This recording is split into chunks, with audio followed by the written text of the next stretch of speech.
성도 여러분들 안녕하십니까? 3월 1일 화요일입니다. 함께 하신 여러분들을 환영합니다. 저는 세리토스 교회를 섬기는 김희상입니다. 이제 기도하시고 이 기도회를 시작하겠습니다. 하늘에 계신 아버지 하나님, 오늘도 우리에게 새로운 한날 주님의 주시는 생명 가운데 이 하루를 열어가게 하시니 감사드립니다. 주님께서 우리에게 베푸신 은혜를 더욱더 마음 가운데 새기며 감사하는 이 시간이 되게 하시고, 주님께 이 하루의 모든 것을 내어 맡기고 주님과 동행하기로 다시 한번 우리 마음 가운데 결심하는 시간이 되게 하여 주시옵소서. 오늘도 말씀을 통하여 우리에게 주님의 백성으로서 어떻게 살아야 할 것인지 그것을 바르게 깨우쳐 주시고, 주님의 백성답게 삶으로 주의 영광을 드러내는 그런 하루의 삶이 되게 하여 주시옵소서. 여전히 전쟁의 위험 속에 있는 우크라이나에 있는 사람들을 주님께서 기억하여 주시고, 그 모든 어려움 가운데 하나님의 구원의 능력을 경험할 수 있도록 주님 역사하여 주시옵소서. 이 시간 말씀을 펴고 주의 성령의 임재를 구하오니 우리와 함께 하시고 역사하시고 또 우리에게 분명한 깨우침을 허락하여 주시옵기를 예수님의 이름으로 간절히 기도드립니다. 아멘. 오늘은 휘장의 필요성이라고 하는 제목으로 이 성소의 휘장에 관한 이야기들을 함께 나눠보겠습니다. 먼저 히브리서 9장 3절에 있는 말씀입니다. 또 둘째 휘장 뒤에 있는 장막을 지성소라 일컫나니.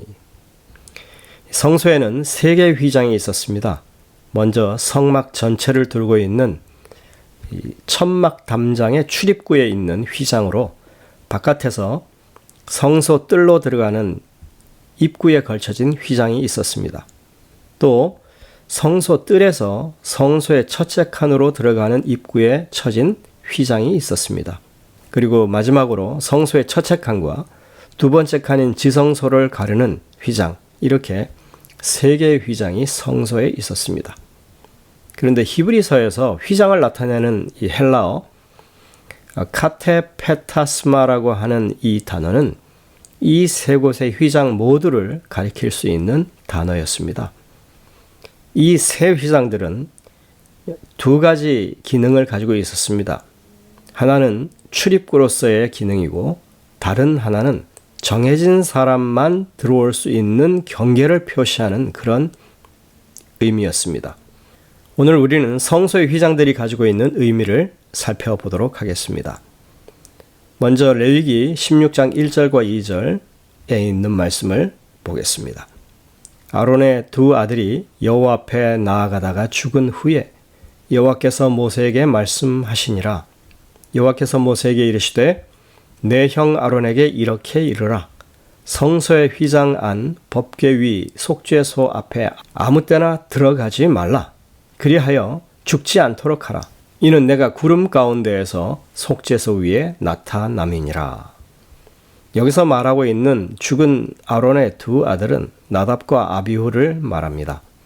모세를 거역해서 반역을 일으켰고, 그 과정에서 성소에서만 사용해야 하는 거룩한 불, 즉 처음에 하늘에서부터 내려와 번제단에 그 불을 살랐던 그 거룩한 불을 사용하지 않고 자신들이 아무렇게나 취한 불씨를 가지고 분향하다가 죽임을 당했다는 그런 이야기입니다.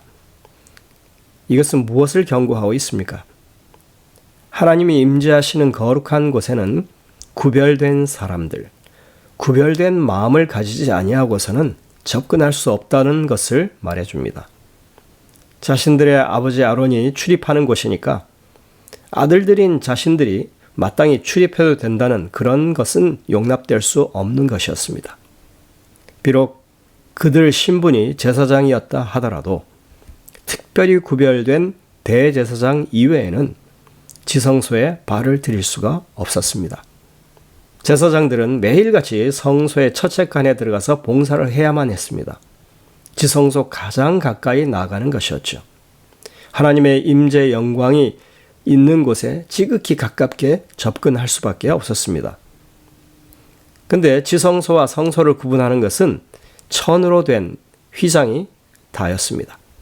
이런 상황에서 바라본다면 휘장이라고 하는 것은 제사장들조차도 그 거룩하신 하나님 앞에서 봉사할 수 있도록 그들을 보호하기 위해서 쳐졌던 것이라고 할 수 있는 것입니다.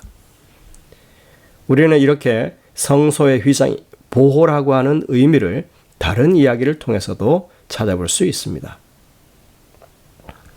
모세가 40일 동안 시내산에 올라가 있었을 때 백성들은 그 아래에서 금송아지를 만들어 놓고 우상 숭배를 했었습니다.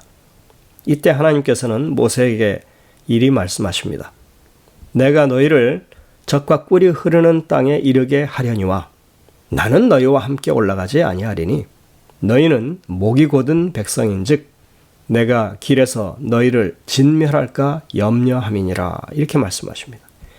이 말씀을 들은 모세는 즉시로 성막, 회막을 이 백성들이 이 진을 치고 있는 진 바깥으로 옮기게 됩니다.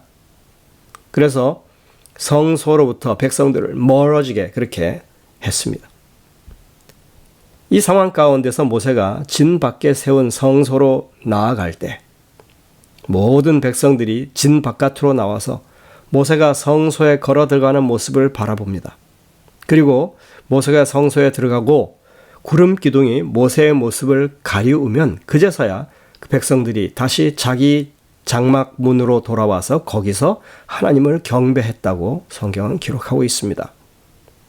구름 기둥이 모세를 가리도록 하셨다 하는 것은 하나님의 임재의 영광이 백성들에게 직접 보여지지 않도록 하나님이 지금 보호하고 계신다고 하는 것을 말해주는 것이었습니다.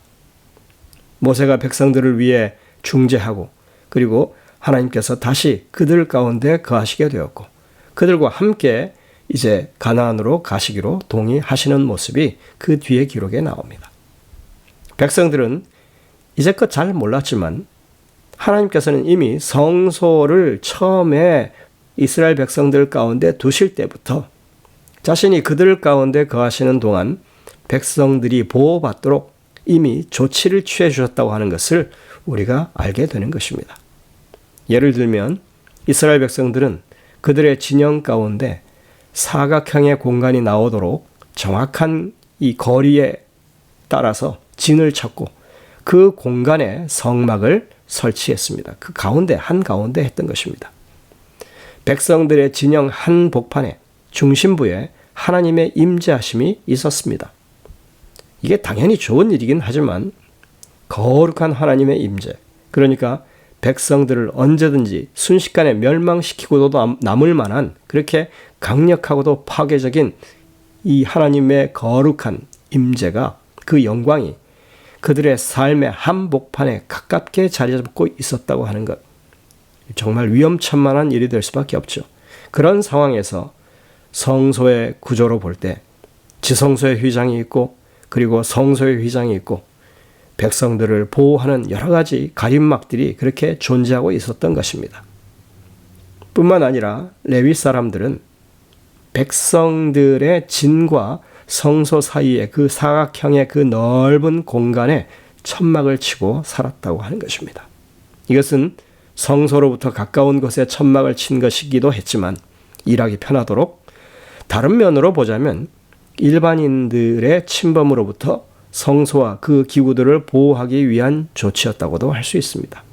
한마디로 이들은 백성들을 보호하기 위한 인간 휘장 같은 그런 역할을 하는 것이었습니다. 성경은 그것을 아주 분명하게 명시하고 있습니다. 민수기 1장 53절에 보면 이렇게 말씀합니다. 레위인은 증거의 장막 사방에 진을 쳐서 이스라엘 자손의 회중에게 진노가 임하지 않게 할 것이라. 레위인은 증거의 장막에 대한 책임을 지킬 것이니라 하셨습니다. 아주 분명하게 레위 사람들이 가지고 있는 그 역할을 말해주고 있습니다. 우리는 성경에서 예수님이 이 성소의 휘장과 같은 역할을 하신 분이심을 찾아볼 수 있습니다. 예수님이 십자가에 달려 돌아가셨을 때 헤롯 성전에 있던 이 지성소 앞에 있던 휘장이 위로부터 아래로 찢어졌다고 하는 것을 성경은 기록하고 있습니다. 그것을 보면 주님은 성소의 휘장과 같은 분이셨음을 확인할 수 있습니다. 성소의 휘장이 찢어졌다고 하는 것은 더 이상의 동물 희생 제사가 의미 없다고 하는 것을 나타내는 것이기도 하지만 동시에 성소의 휘장이 곧 예수 그리스도의 죽으심처럼 그렇게 찢어진 것을 말해주는 것입니다. 성서론을 배우다 보면 성소의 휘장은 모두가 다 예수님을 상징한다고 가리킵니다. 먼저 성소 뜰로 들어서는 출입구의 휘장은 구원의 문이 되시는 예수님을 상징해 줍니다. 나는 길이요 진리요 생명이니 나로 말미암지 않고는 아버지께로 나올 자가 없느니라 예수님이 말씀하시죠. 예수님은 또 자신을 가리켜서 나는 양우리의 문이라고, 양의 문이라고 그렇게 분명하게 말씀하십니다. 또 성소의 첫책간으로 들어가는 문에 그 휘장이 있었는데 이 휘장은 반드시 번제단에서의 희생제물의 피를 가지고서야 거기를 통과할 수 있었다고 하는 사실에서도 이 휘장은 예수님 자신을 나타낸다고 그렇게 말할 수 있는 것입니다. 이렇게 지성소의 휘장, 성소의 휘장, 성막 출입구의 휘장 모두가 예수님을 상징하는 휘장들이었다고 하는 것입니다. 그리고 또한 우리는 예수님의 성육신이 하나님의 영광을 가리고 우리와 함께 하시는 하나님으로서 이 땅에 오신 상황이었다고 하는 것을 이해하게 됩니다. 말씀이 육신이 되어 우리 가운데 거하심에 우리가 그의 영광을 보니 아버지의 독생자의 영광이요 은혜와 진리가 충만하더라. 요한복음 1장 14절에 말씀하십니다. 하나님께서는 예수님의 육신의 장막 가운데에서 우리 가운데 성소를 치신 것이고 우리가 그분의 영광을 바라볼 수 있게 하셨던 것입니다. 예수님께서는 거룩하신 하나님께서 불완전한 사람들 가운데 함께 거하실 수 있게 하신 그런 휘장과 같은 분이셨습니다. 그리고 우리는 이제 하늘 성소에 들어가신 예수님 또한 우리의 대제사장으로서 우리의 휘장이 되신다는 사실을 배우게 됩니다. 우리가 하나님 앞으로 직접 나아갈 수 있게 된 것은 예수님이 우리의 대제사장으로서 우리의 중지자로서 하나님의 영광을 가리워 주시기 때문에 그분이 우리의 휘장 되시기 때문에 우리는 하나님의 보좌 앞에 담대히 나갈 수 있다고 하는 것입니다. 지상 성소에 임했던 하나님의 임재의 영광은 이제 더 이상 땅에 없습니다. 그러니 더 이상 이 땅에서는 하나님의 임재가 사라졌을까요? 결코 그런 것이 아닙니다. 성소가 우리에게 가르쳐주는 교훈은 우리가 그것을 이해할 수 있도록 가시적인 도구로 그냥 사용되었을 뿐입니다. 하나님의 대속적인 구원은 언제나 있었던 것입니다. 하나님의 임재하심은 언제나 사람들과 함께 있었습니다. 단지 그러한 하나님의 구속의 경륜을 인간들이 눈으로 확인하고 이해할 수 있도록 성소라고 하는 방편을 통해서 우리에게 그것을 보이신 것입니다. 오늘 우리는 성소의 휘장이 무엇을 의미하는지, 그것이 오늘날 우리들에게 무엇을 시사하는지를 살펴보았습니다. 우리는 예수님을 통하여 하나님의 보좌 앞으로 그 영광의 임재 앞으로 감히 나설 수 있고 그리고 우리가 그 가운데 서 있다고 하는 사실을 확실히 깨닫게 되었습니다. 여러분들, 우리 모두는 하나님의 임재 가운데 살아가는 사람들입니다. 하나님의 임재하심 앞에 우리가 서 있는 사람이라고 하는 것을 인정하게 되시는 여러분들 되시기를 간절히 바랍니다. 함께 기도하시겠습니다. 하늘에 계신 아버지 하나님, 오늘도 우리에게 주님의 임재하심과 구원의 사역이 실존하고 있다고 하는 것을 다시 한번 생각해 하시고 바라볼 수 있게 하시니 감사를 드립니다.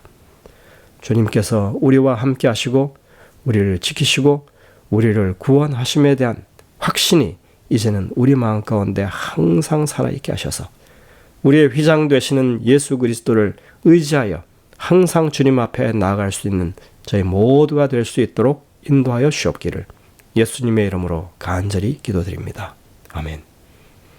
네, 여러분들 오늘 이 주신 말씀들을 깊이 묵상하시면서 주님의 음성을 듣게 되시길 바랍니다. 저희들은 내일 다시 뵙도록 하겠습니다.